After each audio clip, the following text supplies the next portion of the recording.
Les saludamos, amigas y amigos de Canal 15 UCR, y tenemos el privilegio, el placer, casi el sueño cumplido de tener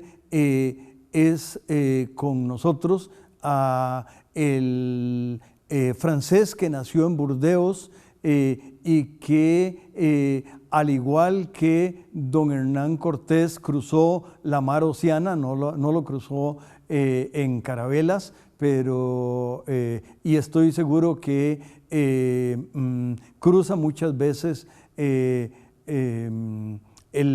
océano. El doctor Duverger obtuvo su doctorado en Sorbonne, París I, y trabaja en el Centro de Altos Estudios, donde continúa su trabajo y además de escribir muchos libros, está dirigiendo un proyecto arqueológico en Oaxaca, no sé si en Monte Albán, pero no hablaremos esta mañana de eso, y me muero de envidia. Si yo volviera a nacer, me gustaría en muchas cosas hacer algunas de las cosas que don Cristián ha hecho, y una de las cosas que hizo fue escribir 2 libros. La espada es uno y la pluma es otro, y se está refiriendo a quien escribió cartas de relación y se las escribió al monarca español Carlos I o V, como quiera llamársele, pero quien sabe de todas estas cosas mucho y mejor es don Cristián. Por favor, bienvenido, y por favor cuéntenos de su descubrimiento, incluso asociado con la verdadera crónica de la conquista de México. Por favor. Y bueno, por la invitación.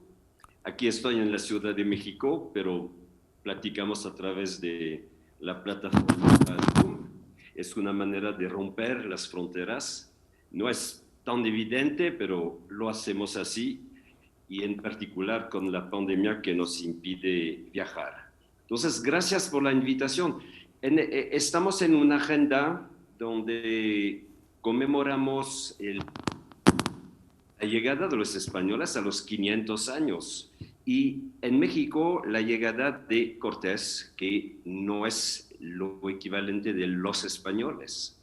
Entonces decidí de escribir en mi vida, de escribir 2 libros sobre Hernán Cortés, y son 2 libros.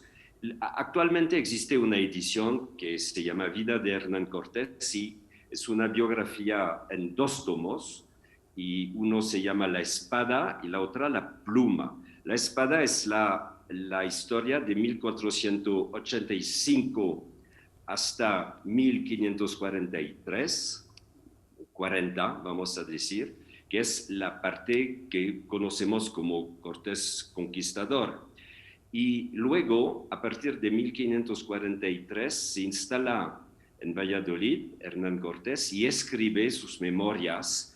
Y mi libro explico cómo Cortés escribió finalmente un libro que conocemos como Historia verdadera de la conquista de la Nueva España, y que fue posteriormente, en 1632. Estaba, don Cristián, usted conversando de los 2 segmentos de su biografía de Cortés.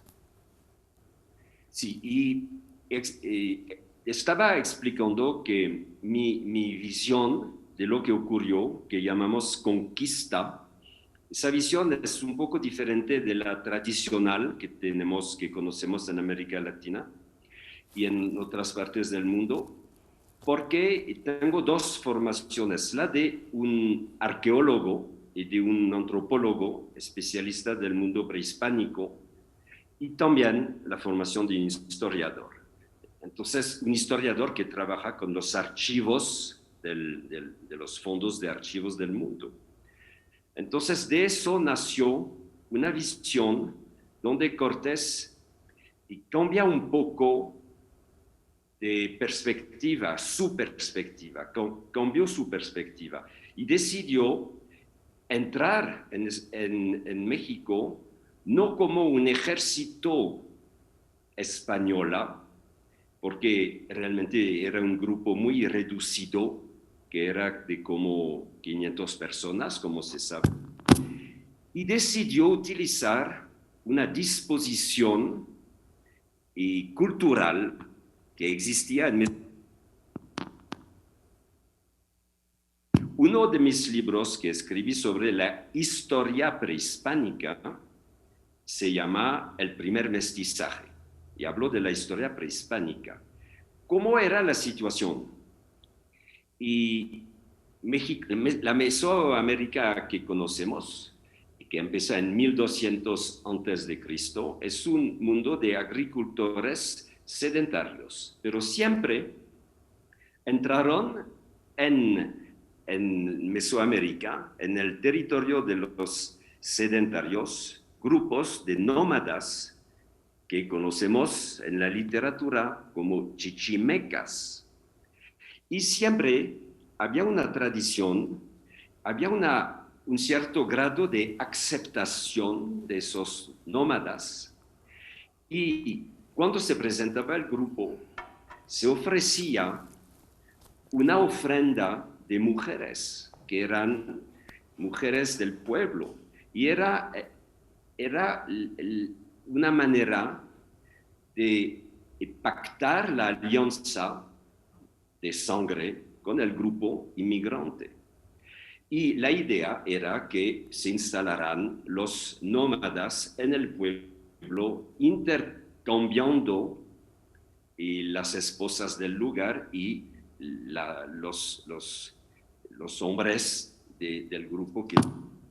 Entonces, esa disposición de mestizaje la utilizó Cortés. La primera vez que se presenta en lo que hoy llamamos Mesoamérica, y está en Centla, en la costa de Tabasco, y hay un combate que no dura mucho, pero después del combate hacen las paces y Cortés recibe 20 mujeres, y eso es algo que conocía Cortés, porque Cortés no entra sin saber. Cortés entra y se dedicó muchos años a preparar su llegada en México, y mi libro explicó por qué, en cuáles condiciones, pero esperaba eso y acepta la ofrenda de las mujeres, y evidentemente lo sabemos, entre esas 20 mujeres existe una que vamos a conocer como Malinche. De esa mujer, y que don va a ser Cristian, vamos a conversar y de Cortés una vez que pasemos al siguiente segmento. Regresamos.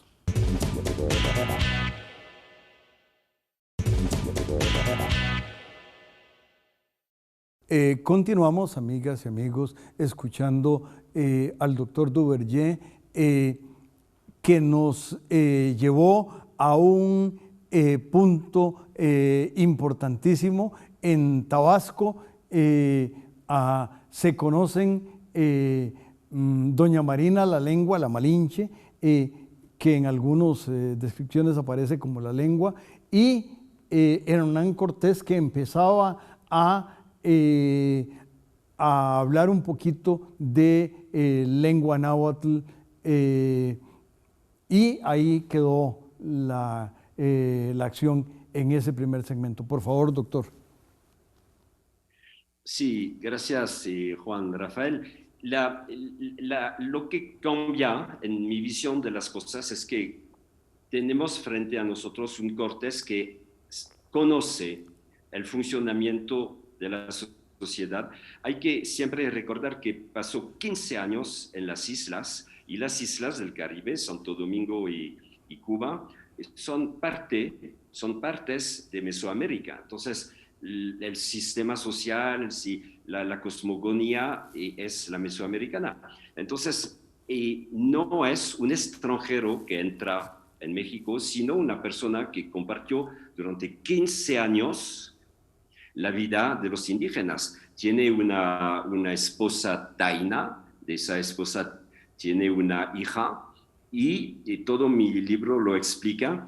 Y Cortés se dedica a utilizar el mestizaje, que es una tradición indígena, como manera para ser aceptado. Por eso entra como un pequeño grupo, recibió una cierta forma de aceptación y finalmente en 6 meses va a llegar hasta la ciudad de Tenochtitlán prácticamente sin librar batalla, porque hay una batalla en Centla, que es la primera, que dura poco, y en Veracruz hoy no hay batalla, y entra en Tlaxcala prácticamente sin librar batalla. Luego viene la famosa matanza de Cholula, sí, eso es un acto de guerra. Y luego va a entrar en la Ciudad de México, México Tenochtitlán, sin librar batalla. ¿Cómo lo hizo? Utilizando su conocimiento del mundo indígena y utilizando las tradiciones de acogida que daban los pueblos indígenas a los migrantes. Lo que significa, en pocas palabras, que los indígenas consideraron al grupo de Cortés como chichimecas. Eran blancos, barbados, pero eran chichimecas. El concepto fue eso, y recibieron una cierta forma de aceptación. Luego, evidentemente, conocemos que no fue tan fácil, que hubo la Noche Triste, los españoles fueron expulsados y Cortés tuvo que hacer una guerra para apoderarse de la ciudad de Tenochtitlán. Pero después vemos otra vez Cortés instalando una sociedad mestiza. Entonces, el primer tomo de mi biografía explica un poco esa dimensión mestiza del proyecto de Cortés, que no llega sin saber, pero que llega con una idea. Eso es la temática de Cortés Conquistador. Y si quieres, podemos pasar al tema de Cortés escritor, que también es un tema poco conocido y pero fascinante. Y en 1520, octubre, y después de la Noche Triste, que es una derrota, y después de la Noche Triste, se instala en un lugar cerca de Tlaxcala, que hoy todavía se llama Tepeaca. Cortés llamó Villa Segura de la Frontera. Y durante un mes todo se para y ya no hay guerra, ya no hay batallas, etc. Y Cortés escribe su segunda relación, lo que conocemos como la segunda carta de relación, oficialmente dirigida al emperador, al flamante emperador muy joven Carlos V, pero en realidad destinada a la impresión, a la imprenta. Y esa carta de relación fue publicada 2 años después en Sevilla, en 1522, y fue un éxito de la imprenta de la época. Las obras de Cortés, en 5 años, la segunda carta firmada en 20, la tercera firmada en Coyoacán en 22, etc. Pero esas primeras cartas de relación tuvieron un éxito tremendo. Hubo 12 ediciones y 5 traducciones. Cortés inmediatamente fue traducido al italiano, al latín, al francés, al flamenco, etc. Entonces, 12 ediciones en la época es un éxito increíble. La Biblia de Gutenberg no recibió tanta... En 5 años tener 12 ediciones es un éxito. Y de eso, y por eso nació la envidia de Carlos V, porque uno, y Cortés afirmó su dimensión de hombre de Estado, de gobernante, y dos, tuvo un éxito como hombre culto, como literato.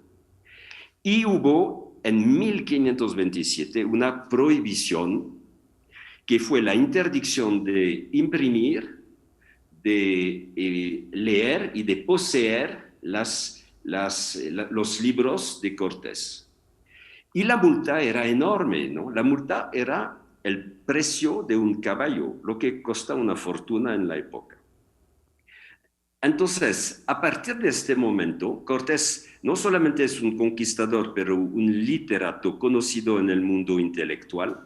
Y al final de su vida, en 1543, se va el emperador después de la derrota frente a Argel. Como se sabe, el emperador que había una flota increíble con miles y miles de marinos y de combatantes, no va a librar la batalla de Argel contra la presencia musulmana que impedía la circulación marítima en el Mediterráneo. Entonces, es una derrota que impide a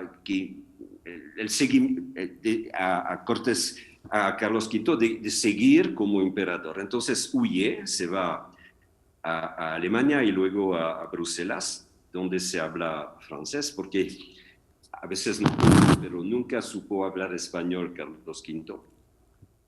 Y hablaba francés y fue siempre incapaz de hablar tanto alemán y como el español no hablaba. Entonces se fue a Bruselas, donde se hablaba el idioma de su juventud. Don Y Cristian. nació en Gante.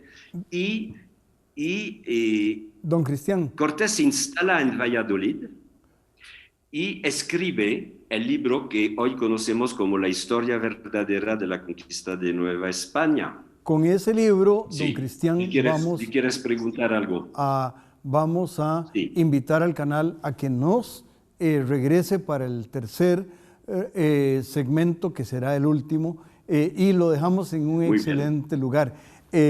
Carlos V en Gante y Cortés en Valladolid. Regresamos.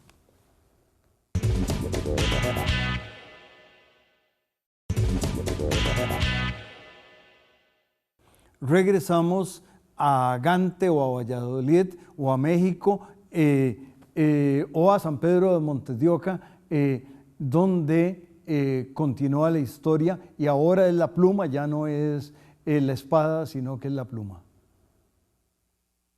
Por favor. Sí, pero la verdad es que no regresó a Gante Carlos V en 1543 porque había destruido su ciudad de nacimiento por completo. Regresó a Bruselas. Pero es muy raro, ¿no? Esa idea de Carlos V de destruir por completo la ciudad de su nacimiento. Pero eso es otro misterio de la historia y regresamos a la pluma y a Cortés escritor. Y Cortés, como lo acabamos de explicar, no puede escribir porque no puede ser publicado. Y no se puede hablar de Cortés en cualquier libro por cédula real de Carlos V. Hay que saber que todos los libros publicados por Cortés fueron destruidos, lo que significa que la policía de Carlos V entró en los domicilios privados para recuperar los libros en las bibliotecas y para quemarlos en plazas públicas. A veces no tenemos esa idea de lo que era la censura en esa época, porque estamos acostumbrados ahora a mucho más libertad y en el campo intelectual mucho más libertad, pero en la época no. Entonces, en 1543 en Valladolid, Cortés quiere escribir, pero no lo puede hacer bajo su nombre. Entonces, inventó una técnica que va a ser finalmente la primera novela de la historia de la literatura. Va a utilizar todos sus elementos, sus datos absolutamente comprobados sobre la conquista de México, pero va a inventar un narrador ficticio que es anónimo en la versión original. En algo que sería impensable en nuestra época, los libros de Cortés no solo fueron prohibidos, sino fueron destruidos, y él tuvo que inventarse esta novela que, en opinión de Carlos Fuentes, es la primera gran novela escrita en México, aunque en realidad fue escrita en Valladolid. No sé si es solamente en México, creo que es una de las primeras novelas. Consideramos de manera general que es Cervantes que inventó el modelo de la novela, pero Cortés es un precursor en este sentido de que utilizó los datos históricos que tenía en sus archivos privados y inventó este narrador ficticio, el soldado raso, un poco gruñón, un poco así, y con una cierta forma de distancia artificial, pero y con el jefe es admirativo, pero a veces a regañadientes, pero eso es una invención ficticia. Pero se sabía que era Cortés el autor de la historia verdadera. Entonces fue imposible y publicar esta obra bajo el nombre de Cortés. Y la obra fue publicada en 1632 en Madrid por un fraile, el fray Alonso Remón, mercedario y cronista de su orden. Y estoy convencido hoy, después de tantos años de estudio, que Ramón sabía que era Cortés. Y para impedir otra vez la censura, etcétera, etcétera, decidió utilizar una especie de seudónimo y publicó la obra bajo el nombre de Bernal Díaz del Castillo. Bernal Díaz del Castillo es un hombre que existió realmente y que trabajó al servicio de Cortés, pero nunca como soldado, como una especie de ayudante. Yo pienso, como siempre fue muy secreto Cortés sobre el papel de Díaz del Castillo, y que era la persona que tenía la responsabilidad de probar todos los platillos que comía Cortés, porque en la época el veneno era un elemento para apoderarse del poder. Entonces era el catador de Cortés, pero nunca fue soldado. Se instaló en Guatemala, pero la verdad es que nunca supo escribir, y mi libro explica que nunca supo firmar, porque yo estudié como 200 firmas y todas son diferentes. Y significa que hay una persona que firma, cuando es concejal en Santiago de Guatemala, firma las actas y siempre cambia la firma, lo que significa que alguien firma. Entonces, Díaz del Castillo no podía ser perseguido por haber escrito un libro porque todo el mundo sabía que no sabía escribir. En la época, pocos saben escribir, hay que entender eso. Es 1 o 2% de la población. La educación y el acceso a la escritura era rara, escasa, pero eso es una cosa, saber escribir, pero saber escribir una obra maestra, que es la primera novela de la historia de la literatura es otra cosa. Y mi libro, que se llama hoy La Pluma, escribe todo eso. Es una especie de libro policíaco, ¿no? Porque hay que desmontar todas las creencias que tenemos alrededor de la historia verdadera, pero finalmente llegamos a la idea que es Cortés que lo escribió, que en la época todo el mundo sabía que había sido él que lo había escrito, y eso fue una tradición que continuó hasta la publicación en 1632. Tenemos 2 ediciones en 1632, y luego este libro se volvió un éxito de editorial, y después de la Segunda Guerra, cuando la editorial Porrúa hizo una especie de colección de bolsillo, escogió la obra de Bernal Díaz del Castillo, alias Cortés,